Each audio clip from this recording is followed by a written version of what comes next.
up, Brendan? Pepe. Hello. I'm not doing too well.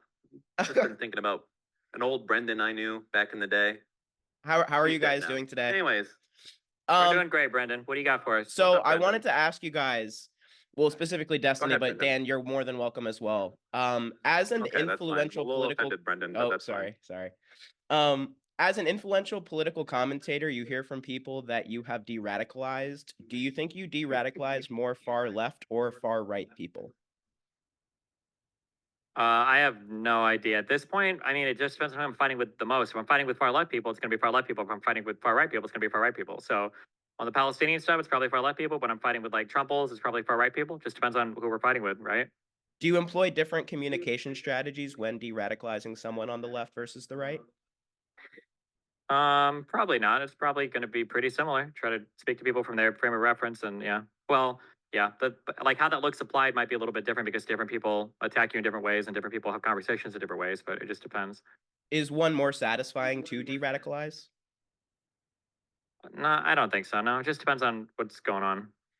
And then yeah, it's too varied. I wouldn't just like break it down by a political group. Yeah, sorry. Yeah, no, it's okay. In my experiences, people who are progressive can get to a point where they start to gatekeep the progressive identity and can evolve to a point where seemingly no one is progressive enough to be a progressive. Is this form of gatekeeping harmful or beneficial with political labels? I mean, it seems obvious that it would be harmful. I don't know how, and you know that I think that's harmful, so I don't know what the point of the question is. Well, I was almost thinking that, like, if you are gatekeeping, it is pushing people. I mean, it could either have the effect of, like, making people apolitical, or it could push people to get to, like, the more enlightened stance. Well, I mean, like everything needs a little bit of gatekeeping. If anything could be anything, then it's nothing, right? So you have to like gatekeep a little. Like we believe these things, but I mean, you could argue that some people go too far. I would, but I mean, those people obviously wouldn't argue that. So it just depends on, yeah. And would you say it's important to de-radicalize people who identify as progressive?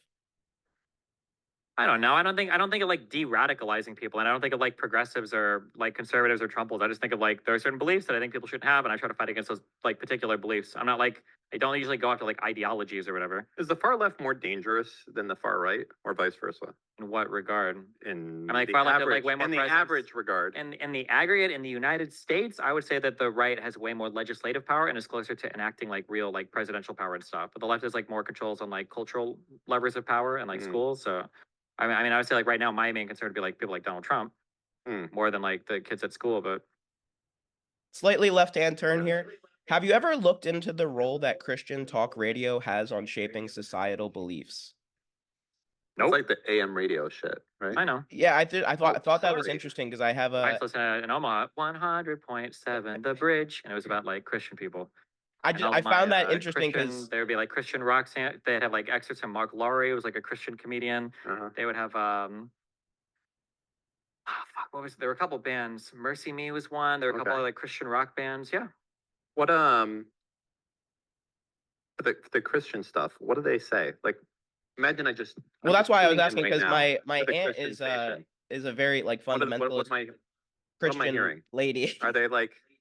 It's just gonna be well. It depends. If it's an FM station, it's gonna be Christian rock. They might have like excerpts from like a Sunday. It's not like sermon. Jesus. No, it's not fucking weird. No, it's just gonna be like excerpts from like a Sunday sermon, and then like a fucking. I live in Nebraska, not fucking bumfuck Texas nowhere. Well, it wouldn't be fucking Texas. Louisiana. I think you get Louisiana is where you get that. That's why I said bumfuck Texas, like Louisiana, even Georgia, Texas, Alabama. I don't know if you would get. Well, actually, I guess. Are you talking about like gospel hardcore preachers? Yes. Like the weird, cringy South shit. Yeah, I'm talking about. Well, I just find it interesting because as younger people, we don't even consider how radio shapes societal beliefs, or I hadn't. And my aunt, she has that shit on in her house all the time.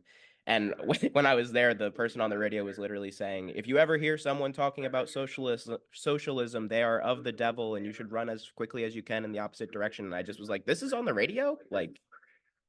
Yeah, definitely. Radio stuff is going to be more for like older people, though. Like that's an aging medium, I think. Younger people are going to be more likely to listen to like podcasts on their phones or stuff like that. Yeah, for sure.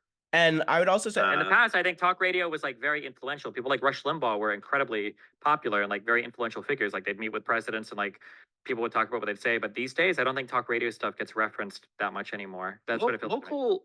Like. It's hard to reference, right? Which is owned by some corporation, right? Yeah.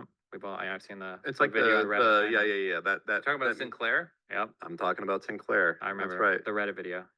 How influential do you think that is? My guess is going to be it's mainly older people that watch. But older people matter a fuck ton, Yeah, of course.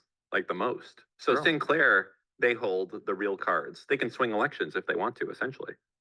I mean, you're talking about if they were to top-down dictate news media stories to people. Well, it sounds like they kind of do. If you go back to that meme clip that you're referencing, they certainly push out like, hey, all of our Sinclair stations, you know, we're talking about X, read the script tonight. Yeah, but I mean, like, if you want to, not to, don't maybe play defense for these people, but like, as a mission statement, technically what they were saying, I don't believe was bad. It was just that all of them were saying it like almost robotically, that it was like a little spooky, right? I mean, it was spooky, but you know that it also came from the top, that they're like, hey, all of our stations tonight are going to say X exactly. Sure. But if like, let's say that I owned a media company, I was like, listen, I need you guys to make sure like this, like tell your audience this. And it's like, we just want you to know that here at DGG Media, adherence to the facts is the most important thing that we can think about. We're going to do our best to do the research and blah, blah, blah, blah, blah. Because I'm like, this is an important mission that I feel strongly about. I want all my people to say it. Like that message isn't bad, but maybe if you heard 5 content creators say like, oh my God, it's all coming from the top, that could be bad. But like the implication of why it's bad is that they're also dictating like media diets, like the actual agenda is being served, which I'm not aware of that happening. Maybe it does, and then it'd be bad. But My understanding is the angle, right? Like that's what's communicated top down. I don't It's know if not the just angle was the angle ever? Is there any evidence I for mean, I don't know what Reddit video you're talking about. Are you talking about the John Oliver segment? that? on No, it's the Sinclair? one where they're all like all the news stations are saying like the exact same script, and it sounds like robots talking. Google it. Hold on. Yeah. But there is, while I Google this, there is a John Oliver segment on Sinclair, where they talk about that and how they drive what the local news is going to cover. Yeah. Yeah, I mean, if there's like a national level agenda being set for local stations, that's probably not good. Extremely harmful to our republic or something like that. That's Yeah, what it that was, thing. right? Yeah, All right. Extremely dangerous Maybe this is it. You want to try it? it's probably it if you found it. Yeah, if you found it. All right. Well, let's see. you probably found it's the Reddit. It's the lay Reddit video. There we go. Nope, it's not this one actually. You fucking failure lichen. Oh. Just look for like Sinclair robot messaging or whatever, and it's probably. Do you mind if I ask you a couple of just nonsense FMK No, this guy's still here. questions? Yeah, let's go. Ask a question. What do you got? Yeah, fuck, marry, kill. Keyboard, saxophone, and guitar. I read that you used to play all those instruments. I think I would fuck your mom, then I would marry her, and then I would kill her so I could fuck, marry, and kill another viewer's mom. I Or also her once she's dead. All over Yeah, again. it's true. Oh, that's the based one. I also have fuck, marry, What a kill shit question. 2016, 2020, No one and cares what you would 2024 do. election. Okay, you're not important enough. Nobody gives a shit. I know, I'm just asking. I don't care. Yeah, chill. Oh, I thought he was saying what he was gonna do. You're such an asshole. I am.